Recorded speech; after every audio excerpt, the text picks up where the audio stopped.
that have been admitted as full members are all demutualized. Therefore, one of the issues I'm going to present to the council is my suggestion that we should try and fast track the demutualization process of the exchange. I think it will be good for the exchange, and it will also solve a lot of knotty issues which we presently have, trailing the exchange. May I rephrase the question?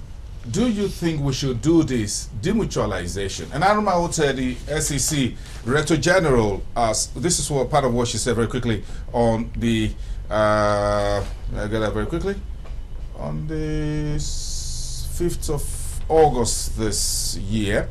And she said that the stock exchange started a transformation program in 2008, and the key aspect of that is the transformation agenda and getting demutualization done. Do you think we should do this demutualization during this interim or what you call transition period once and for all, so that we can just have an exchange that is properly transformed, as it were? Now you talk about the World Federation of Exchanges and all that, the position of Nigeria within the West Africa for regional integration issue that you came back from ASEA in Zambia over the weekend.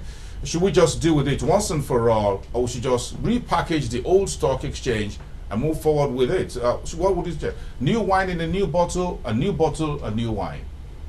The issue you must bear in mind is that I had a mandate when I came into the exchange, and the mandate is go and bring back credibility to the exchange, clean up the back office, carry out a forensic, get a report out, then conclude the executive selection process.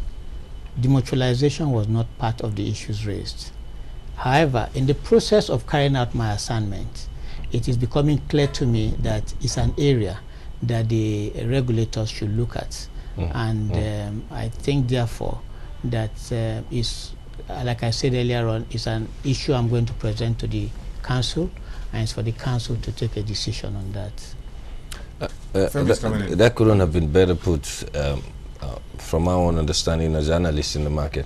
One other concern we also have in the market is the issue of licensing other exchanges, maybe like an OTC, maybe even another entire new exchange. Would the regulators be publishing rules that will guide such thing? Because it seems as if perhaps that over-concentration on a singular exchange makes some small issues look like very big issues. We need an OTC type exchange. Would that be in place? Would it be something you would also be involved in? Well, it's a great competition breeds efficiency. So that could be one of the reasons why you would think about having another exchange. On the other hand, you also discover that globally, exchanges are trying to concentrate and integrate to form one exchange. So we need to balance both and ensure that even if we decide not to have another exchange, let's find a way of making the exchange we have very efficient and global in standards are maintained. When is the new Director General coming in? Well, we're aiming towards ensuring that we'll have one in place by end of December. Which means that he should be in place by first quarter of next year. Formally in office? Yes. Would that be a CEO or a Director General? I don't know. Honestly, I don't.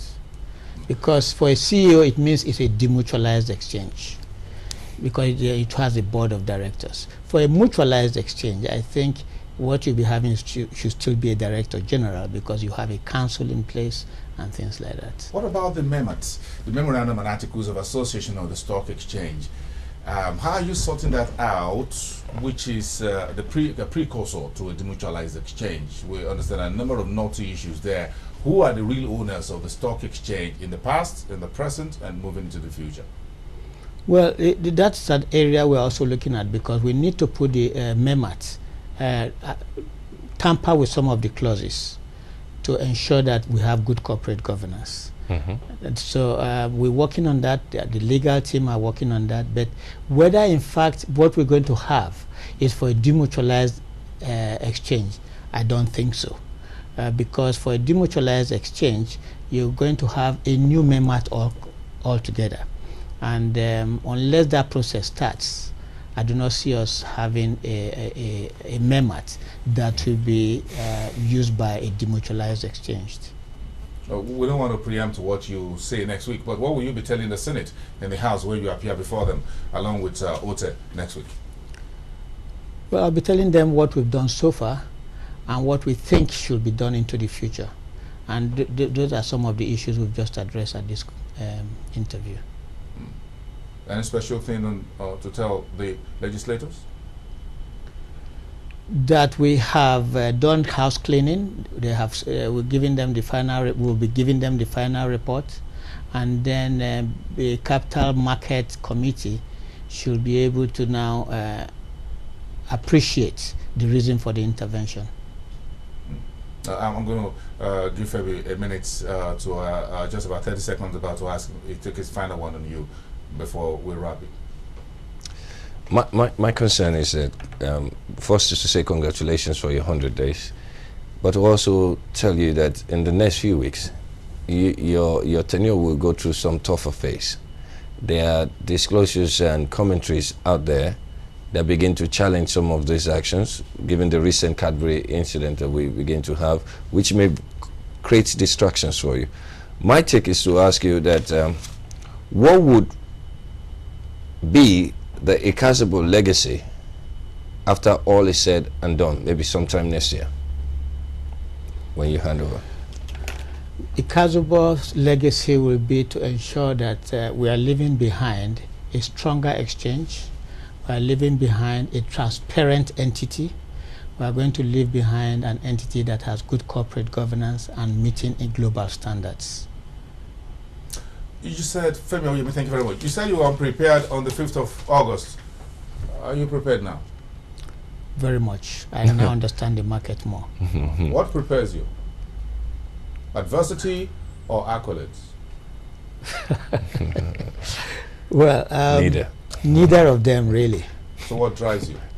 What drives me is ambition to make sure that my country is recognized globally as a place for investment. We all sit back, we criticize government is not doing this or that, regulators. When we have the opportunity, we should do something that will make the global environment see that we really still have people who are prepared to make our country the right place to come to. Well, thank you very much, Mr. Ikhazoboh, for being here. Emmanuel Ikhazoboh, the interim administrator of the Nigerian Stock Exchange, speaking to us exclusively here on Channels Television Business Morning for his first 100 days in office, and we step into the next 100 days. Femi Oyemi, we thank you very much also for coming through, the CEO and head of analysts at ProShare Nigeria. That's about all on today's edition of the program, and we'll see you tomorrow, Thursday, the 18th of November. I am Bosun Mafaye. Bye for now.